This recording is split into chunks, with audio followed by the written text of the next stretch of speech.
So you have a quote that I love. I would rather live in hard truth than ignorant bliss. Yeah. And you're really into radical honesty. I am. How does that play out in your marriage? How does that play out in your friendships? Yeah. So in my marriage, I got very lucky. I married the most honest man I ever met. Wow. So he is very direct already. So he actually has helped me in that just very directness. With friends, it's hard. I had to make the choice a long time ago when I first started this work, especially with lie detection. Lie detection is a skill that is a blessing and a curse, a little bit. Just because you see inconvenient things, right? You see things that you didn't expect to see. About yourself or just... No, usually about other people. I think you see, in the personality matrix, you see things about yourself you might not like as much. But with lie detection, you tend to see things about other people that you might not find as convenient. So It's convenient. yes, Very nice. I find as convenient, yes, because what happens is, and this is what happened at the very beginning of sort of honing the skill and leveraging it, is I started to see friends who were not only lying to me, but lying to themselves. And I had to make a choice. Was I either going to have fewer high quality friends or less quality but more quantity friends? And this was right at that stage where I also was trying to figure out what kind of friendships that I want to have on social media. And it's the same, I think, question that we all have to ask ourselves. I think of social media friendships like cotton candy. And I call these cotton candy friendships. So cotton candy friendships are great. These are the people that you love seeing at a party, right? You see them, you're like, oh, you do a squiggle, you're so excited to see them. You know, they're also the woo girls, you know, woo, you know, you see them and get excited. But Tom's like, I don't know what that is. I have zero. Yeah, okay, that's okay. But, you know, yeah. I'm sure you've seen it before. And they're really fun to hang out with. There's not a lot of substance there. There's not a lot of nutrition. Right. You wouldn't text them if you were going through something hard. You wouldn't, call them if something happened to them. But it's a fun, exciting friendship. The thing is you eventually need to have a meal, right? Like cotton candy is okay every once in a while, but if you have too much of it, your teeth begin to like rot from it. They ache from the sugar, and they give you a sugar headache. And so I think that it's about what are the friends that give you nutrition, like the brisket friends, and then which are those friends that are kind of the surface ones. And that was a big decision I had to make. You've talked about breaking up with friends. Yeah. So how do you sculpt that garden of friendship? It's so hard. So I think that adult friendships is, how when you're a teenager, everyone's talking about like bullying and cyberbullying. I think that as adults, this adult friendship issue is the next sort of frontier of talking about how do we court friends? How do we build a friendship when it's not romantic? How do we break up with a friendship when it's been too long? And the biggest thing that happens with friendships is they do go stale. And that's a very weird thing to say, but there are people, I'm sure you can think of someone in your life where every time their number pops up on a text message, you're like, oh, it's been a while, I better call them. Or, you see them out of convenience or out of location. And I think that those are the kind of friendships that really drain you. There's actually a study that was done on ambivalent relationships. Yeah, this is so interesting. Yeah, I'm thinking about ambivalence a lot. So toxic people, we get it. Right? We all understand that we want to get rid of toxic people. That's more obvious. The real danger, I think, is ambivalent relationships. So these ambivalent relationships are the people where either you don't know how you stand with them, so you don't know if they like you or not, and they're also the people where you don't know if you really enjoy hanging out with them or not. Have you ever had that? Yes. And you're like, is this going to be fun? Was that fun? Is this fun? And I think those are the ones that take the more energy. There are also the more dangerous ones because they tend to creep in and stay in. So the whole notion of frenemies I find really, really intriguing. And this is something certainly that I've dealt with in my life. And it was weird to me how until I read that it didn't register why that would be so insidious. So what the science says, they did a research study with police officers, and they asked police officers to identify the amount of toxic people in their workplace and the amount of ambivalent people. And they found that the police officers who had more ambivalent relationships were sick more often, had less happiness at work, and didn't like their job as much than police officers who had toxic people. Just think about that for a second. And the reason for this is because if you have a toxic person, boundaries are easy. They ask you to go out to lunch and you're like, no thanks, right? Like, it's a no thanks. Whereas if an ambivalent person asks you out to lunch or asks you to their birthday party or, asks you to work on something, it takes this mental energy where you have this thing where you're like, ugh, like, will it be good? Would I rather eat alone at my desk, or would I rather have lunch with this person? And when it's not always easy, that's an incredible drain on our emotional energy. And if you are an introvert or an ambivert is someone who is kind of splits between extroversion and introversion, your energy is finite and our mental space is finite. And this is something that I did not realize until much more recently. I thought that mental space was sort of endless, right? You could learn forever. You could think about things forever, but actually we only have a certain amount of mental time every day. And if we're dedicating that to trying to figure out if someone likes us or not, which is a very important thing, we all like to be liked whether we admit it or not, that I think is a waste of mental energy. Why would we want to spend it towards that? And that's why I think ambivalent people are more dangerous. Do you have a checklist? Because I'm like thinking back to the people that managed to become frenemies in my own life. It's kind of scary how long it took me to be able to put that label on them, to like sort of wake up to the fact that either they always were or the relationship had evolved to that. Like years, right? Years. I know. So I don't have a checklist. It's actually just one simple question. All right, let's hear it. Are you ever doubting that they're really happy for you? Wow, that cuts right to the heart of it. I mean, that's it. And that happens actually quite often. Like, there are these people who make these very passive-aggressive comments where you're like, was that nice or was that mean? If you're ever questioning that, that means they are not truly happy for you. Or if you have a piece of really good news, a really true good friend will mirror and match that excitement with you. Someone who's not as happy for you will come in with dream killer questions. You know dream killers? Oh, yeah. Yeah. Dream killer questions are when they question your success, they doubt the success, they think of all the negatives. And dream killers are not always bad. I have dream killers in my life, and I call them when I need someone to poke holes in a business idea, right? Like, I'll pitch them because they're great practice. But I know that they are not the people that I go to when I have something I'm truly excited about. So I think that that's the only question you have to ask yourself, and it might be an inconvenient truth. Like, don't answer it off the cuff. Like, don't answer it really quickly. Like, try to think of all the times in the last 6 months that you've seen them and shared something. Did you feel like they were as happy as you were about your happiness? Yeah, and this is one of those things that has made a big impact in my life, because you can very slowly, especially in business, find yourself in a situation where you don't know who to trust. And I find, and maybe it's the psychic energy, like you were talking about, emotional energy.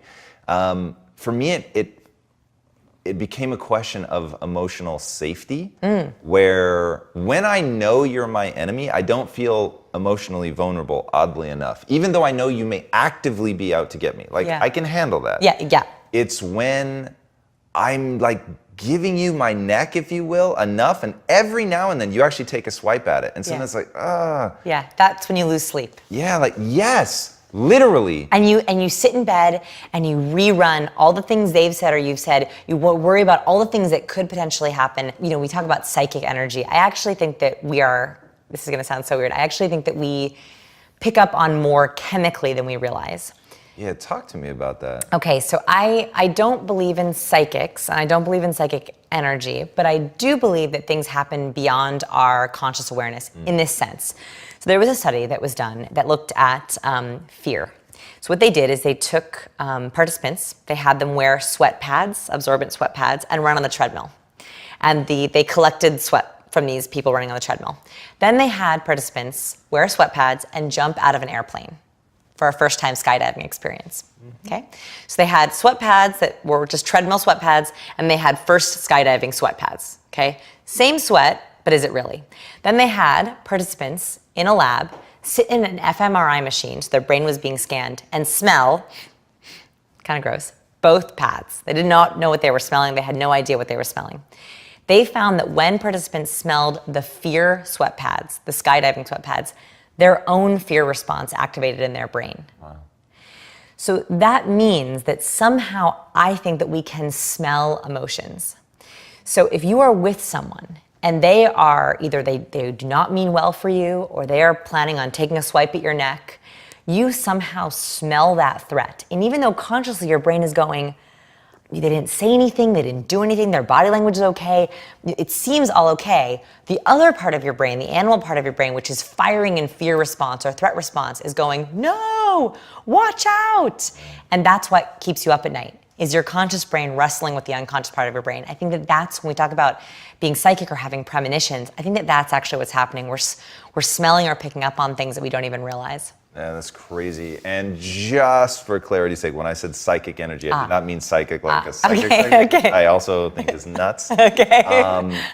That is incredibly interesting. Go ahead. I was going to add the other aspect of this is like facial structure. Yes. There's a part in the book that had. I'm obsessed with this. Were you able to sort of see the faces? Were you able to see them? Yes, and I like to think that I'm like Jedi level at thin slicing. Cool, okay. Just from the amount of interviewing that I've done, like I'm totally obsessed with this notion of how much, and it scares me because I think I actually have I definitely have resting bitch face. So let's start with that. Yeah. And then on top of that, when I would explain to people, like what thin slicing is, hey, you're walking in a dark alley and you turn around and you see like this little old lady and she seems so sweet, like you thin slice immediately, not a threat.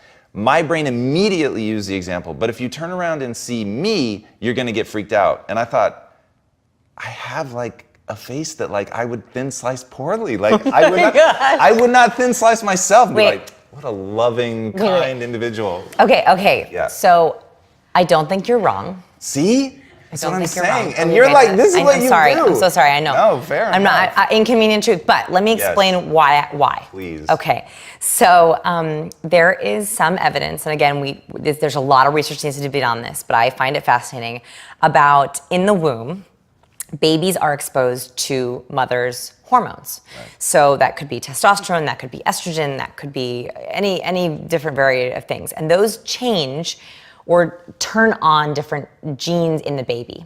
So for example, if a baby was exposed to a lot of testosterone prenatally, they're going to develop more masculinized feature, both men and women. So we know a face is very masculine if they have a very, very square jaw, if they have the presence of stubble, if they have flat eyebrows and or slightly hooded eyebrows. That's your face. Okay. Sounds wonderful. No. It's a good thing. It's a good thing because it's a very masculinized face. Right. So that is 100% right. So in the book, I have computer graphics of incompetent faces to competent faces, not dominant faces to dominant, not competent to competent, and then I think it's trustworthy, not trustworthy, trustworthy. Right. So you fall very high on the dominance scale. So if someone turned around and you were in a back alley, you look very masculinized, which means that you have a lot of testosterone, and typically men with more testosterone are going to be, more powerful, have shorter temper, all these things. So it's about the shape of your jaw, it's about the hooding of your eyebrows, and then the presence of stubble, and you wear stubble. Yeah. Yeah. So I think this is a good thing. Does it help that if the little old lady turns around and I actually worry about it? Like I distance like if I find myself and I know this woman is gonna have a heart attack if she turns around, like so I'll start slowing down, or I'll walk like over to the side and fast so she can see hi. Yeah. I try to do my neutral goofy face. Let me see it. How is it? It's like the arched eyebrows, like I try to like half smile. And I feel like such a dumbass. No. But I'm like, I have seen photos. So I used to do speech and debate in high school. Oh, yeah. And one time, like, I crushed it. I was so excited. And I got the review back, and it was like, dude, what is wrong? Try not to look so angry. And I was like, what? Like, and so I read it to someone. They're like, yeah, dude, can you, like, put your head down and then look up? You look like a serial killer. Yeah. And I was like, what? So literally, I go in the bathroom. I tilt my head down and I look up. Oh my God. And I thought, I was like, what the hell? Wait, do that to a camera, because that is,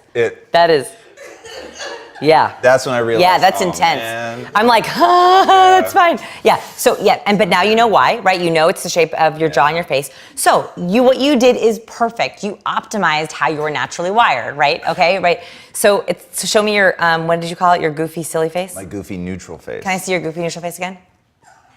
Okay, perfect. Okay, can I explain why this works from a scientific perspective? Okay, so when we raise our eyebrows up, it is the universal sign of interest or engagement. For example, if I were in a bar and go, you would know what I meant. Right. Or if I were to be listening and be like, oh, you would know that means I'm like literally trying to see more. right? It's like the invocation of that. So with your eyebrows up, it changes the shape of that hooded look, right? So when you're like this is a very high testosterone when your eyebrows are hooded. So when you push them up, not only does it show openness, engagement, curiosity, say hi, it also takes away the hooding. And then you also slightly opened your mouth a little bit. That also softens your jaw. So in a way, that takes your face and just makes it more open. I think that this is actually a very good thing because I think it's part of the reasons why you are so successful. Wow. We like people who are very powerful, who have high testosterone. We like it for both men and women. So your look shows intensity, it shows strength, it shows power. So never be angry at how you are wired, your genetics, how your face looks, because that is, I think, a huge contributor to your success. And I feel that way with everyone. We all have things about our face, about our personality, about our body, that we don't like, but I think that if we can frame it as this has been an aspect, or it can be an aspect of our success, that's extremely important. For example, I also have resting bitch face. Should I critique myself? Please, yes. I feel like I was critiquing you, so I should critique myself as well. So I have resting bitch face, and the reason for this is because my features angle downwards. So at rest, this is me at rest. Right, and I just look like terrible, right? I'm just like, I'm bored, I'm upset. And that is because my lips, when they're at rest, angle slightly downwards, and my eyes also angle slightly downwards. Even if I'm totally neutral, they angle down. So I know that I can look very, very serious. But that has also helped me because I am a science researcher, right? Like, it's very important for me to look like I'm taking things seriously as I am. So when I want to be more on or engaged, you'll notice that I actually do my makeup a very specific way. I don't know if you can see my makeup. Yeah, angle So up. I angle up. Yep. And I also put my shadow a little bit above my brow bone, a little bit above my eye to bring my eyes up. Right. That is because I know that's going to make me look a little happier, a little less sad, a little less intense. So this is something that I know about myself, but I don't think that that's a bad thing. It's just something that I know I have to counteract a little bit. All right, so I want to go back to radical honesty. Yes. So what does that look like? Like, what are you actually saying to your friends in particular? So this means that instead of making up an excuse, I will just tell them the real reason I don't want to do something. So for example, a good friend of mine was like, hey, I have this networking event that I'm throwing. It's with a bunch of women in Oregon. I live in Portland. You should definitely come and do like a little speaking thing, and it'll be really great. Instead of me saying, oh, I'm really busy, or I don't have time for it right now, I was like, hey, I do terribly at really big, loud networking events. You don't want me there. Like, I get really anxious. Like, it's really hard for me. Is there any way that we could do a luncheon instead, where we're like around a table where we can like talk sort of in a more quiet environment? So instead of making up some excuse, I actually will tell them the real reason why I do or don't want to do something, and then we try to work around it. And what does that look like at work? At work, so we have a wonderful team. So we're about 6 people in our lab, and then we have 120 Science People trainers.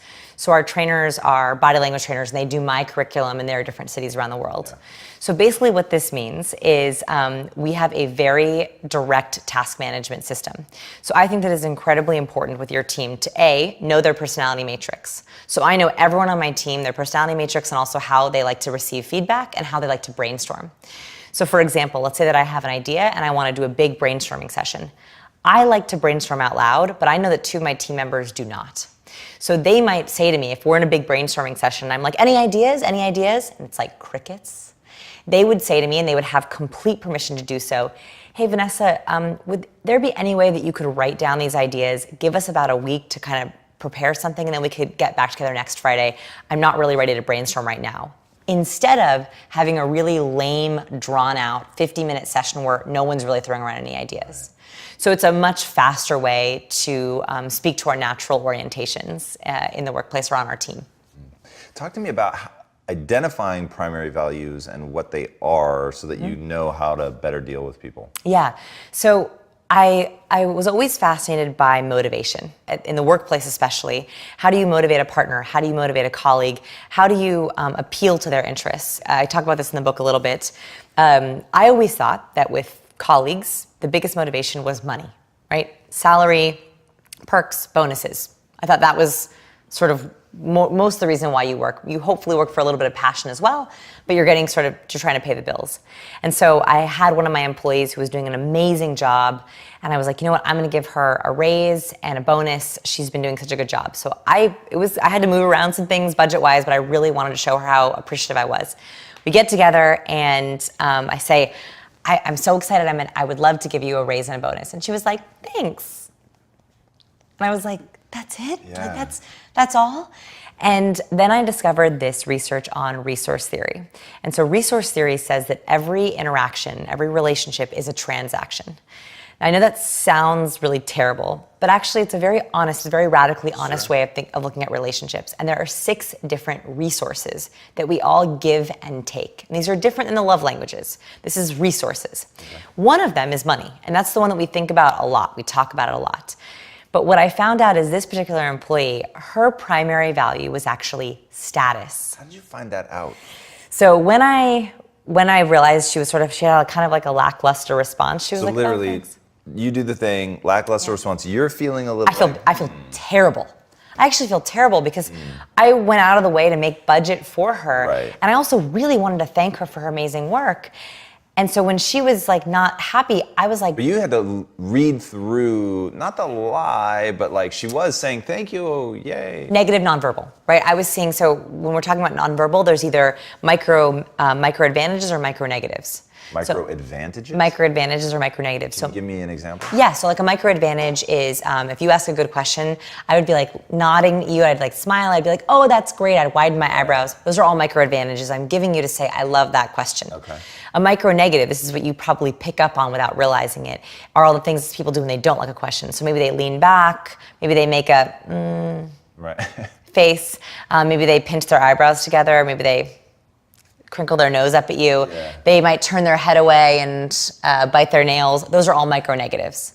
So I noticed that she wasn't showing any micro advantages and a couple of micro negatives, which is the exact opposite of what you would expect if you just told someone that they got a raise. Yeah. So I felt terrible. I felt terrible also because I was worried that she was unhappy. And did you notice it right there in the moment? Right there and then, right in the moment. Like, yeah. oh, okay. And now that I hopefully just taught that to you guys, I'm very curious if you now start seeing them right away. The nice thing about body language is it doesn't take a long time. Once you know what to look for, you see it all the time. Yeah. So I noticed it right away, and I was like, oh, okay, well, it will be in your next month's paycheck, and I'm just so grateful. Thank you so much for all your hard work. I've really appreciated your work. And she's like, oh yeah, it was my pleasure. I love the science people. Okay, we're good. But I felt terrible because I was worried that she didn't like her job. Because I was like, what else could be the reason? What else could be the reason? I was like, oh my gosh, she's thinking about quitting. My neuroticism went crazy. My neuroticism was like, she's gonna quit, she hates me, she hates science people, right? Like I went all the way down that route. And so when I stumbled upon this study that maybe I was looking into motivation, I was reading a white paper on employee engagement and employee motivation because I was worried about losing her. Sure. I found this resource theory and I was like, wait a minute, status. And I started to think back to the times when she showed a lot of micro advantages. And one of the times was when we created an About Our Team page and I put pictures of each person on the page. She was so excited. She was like, oh, I'm gonna go get a new headshot. I can't wait. Like, she showed me like 15 headshots. She's like, which one has the best body language? She was so excited. And I was like, I didn't think much of it at the time, but I was like, I wondered if that's status. So I had a meeting with her and I said, radically honest, I was like, I offered you a raise last month because I'm so appreciative of your work. I don't know if that was what you wanted. Is that what you wanted? If I want to show you how grateful I am for you, what way can I do that for you here at work? And she said, actually, I really have been wanting a director role. I was like, great, let's talk about a director role. Let's get you on a plan where we look at titles. So I didn't realize that there was all these other things, like putting her name on the website, putting her in more YouTube videos with me. I didn't realize that that was actually a huge give and so easy for me to give because I am so grateful for her. And so for me, it was like, I was so thankful that we were able to get very quickly, very honestly to what her value was. And I think this is the big challenge, is figuring out yours, and then also trying to figure out every single person that you work with, including your friends and family. So what's interesting though is the biggest shock for me from your book was how I felt like I had never categorized myself in such a clear way. Yeah. So what do you do when the person doesn't know Yeah. So you are their decoder. And I think that that is the most fun role that we can play in life. So if you have someone who is not as self-aware, right? Like they don't know, they hadn't thought about it that way, you get this amazing gift of being able to unlock for and with them. I think, and that's a lot of responsibility, but I think that is one of the most amazing gifts we can give our fellow human beings. What I would do if I were you is I would go through the series of Arthur Aronson, 34 questions every couple should answer. So this is a really interesting study that this researcher wanted to find out how we get to love.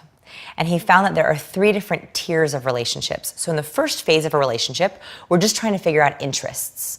So it's like, do you like that? I like that too. Yeah. What's your hobby? And personality traits. That's the first level. That's also why I built the first level of the matrix to be personality.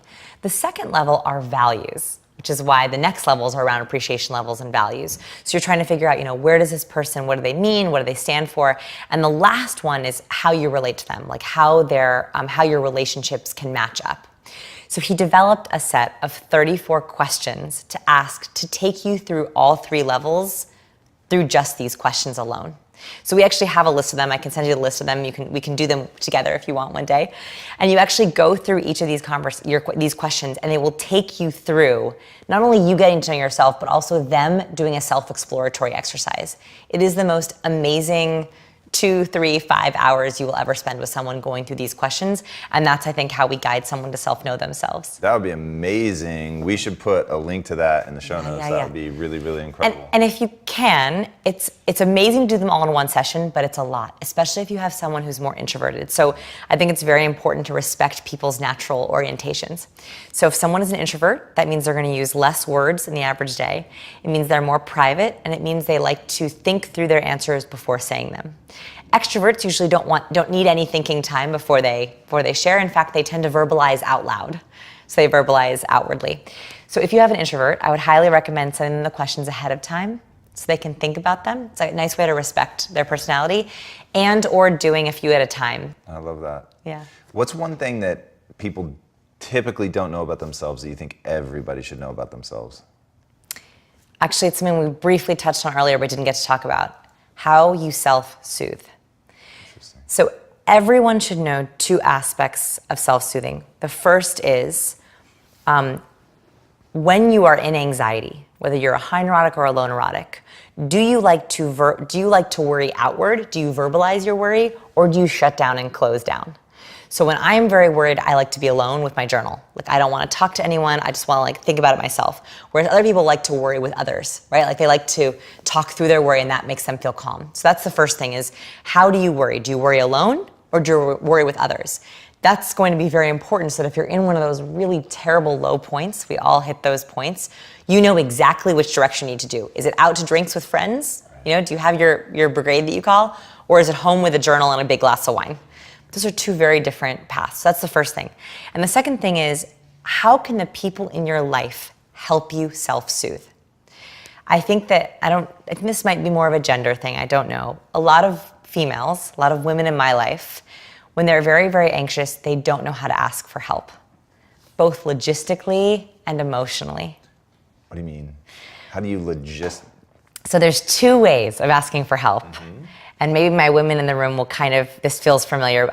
You look so intrigued. Yeah, okay. So when a woman is upset about something, and some men too, usually there's a logistical issue, right? Like, let's say that it's in-laws coming for the weekend and they get very stressed out. Okay. There's logistical issues, but there's also emotional issues.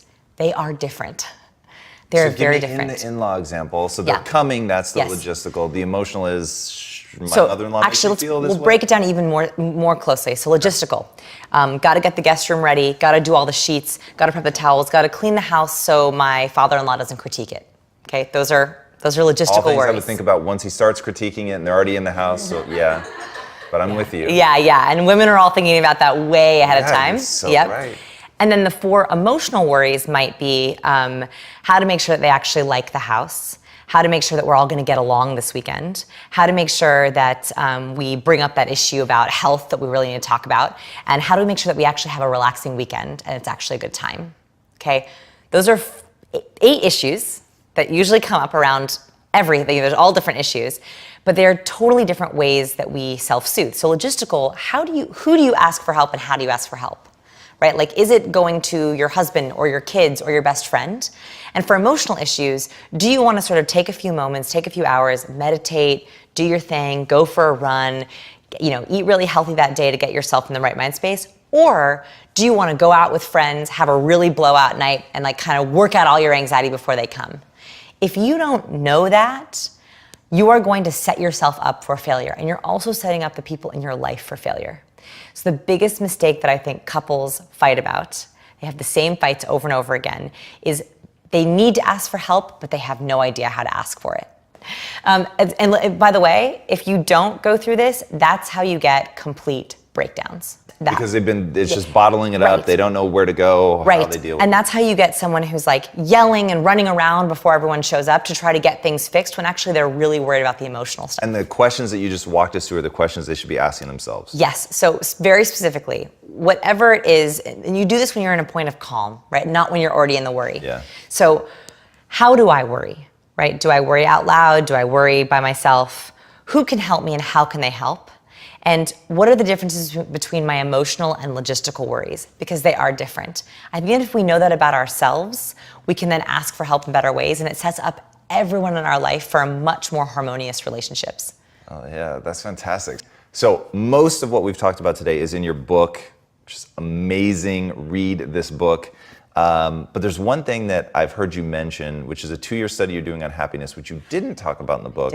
Yeah. Do you have any nuggets that you're ready to talk about? Yeah, so I have been researching happiness for a long time, and that is because I have always been intrigued by my own happiness levels, and I felt like I always had a base point. Like I always felt like, I was sort of at a set point, and I couldn't go 2 points above or 2 points below that set point. I wanted to know if there was ways to hack happiness.